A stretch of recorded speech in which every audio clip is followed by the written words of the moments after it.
Start with a shot of a pleasant, sunny road winding from Jerusalem to Jericho. Show rolling hills and a clear sky. Briefly introduce a well-dressed traveler walking confidently along the path. Animate his gait to convey calmness and purpose. Introduce cartoonish bandits, looking more mischievous and exaggerated than frightening, who suddenly ambush the traveler from behind rocks or bushes. Quickly animate the robbery.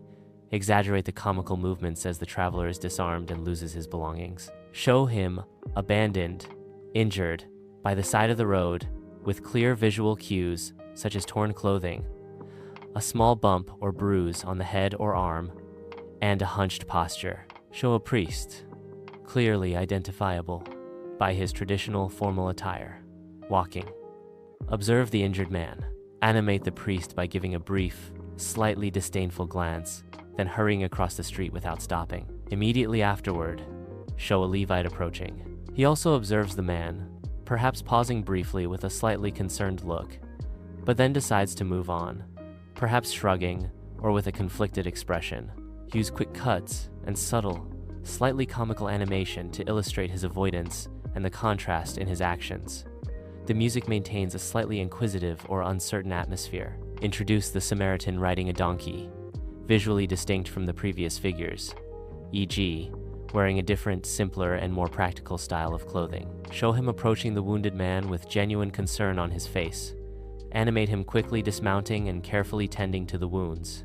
Visualize him pouring oil and wine on the wounds with fluid animation. Show him diligently bandaging the wounds. Focus this section on his caring and empathetic actions, using close-ups of his hands and the wounded man's face to convey emotion. Encourage the Samaritan, gently lifting the injured man onto his donkey. Show them traveling slowly toward a welcoming-looking inn. Show the Samaritan interacting with the innkeeper inside the inn. Encourage the exchange of money. The Samaritan gestures toward the injured man, indicating he needs care and promises to return and pay any additional costs. Transition to a scene of Jesus speaking with a lawyer. Use a background change or a slight visual filter to indicate a shift from storytelling to teaching. Encourage Jesus' expression to be wise and direct. Encourage Jesus by asking, "Which of these three do you think was a neighbor to the man who fell among the robbers?" Show the lawyer responding, perhaps with a thoughtful gesture, and then the words, "The one who had mercy on him."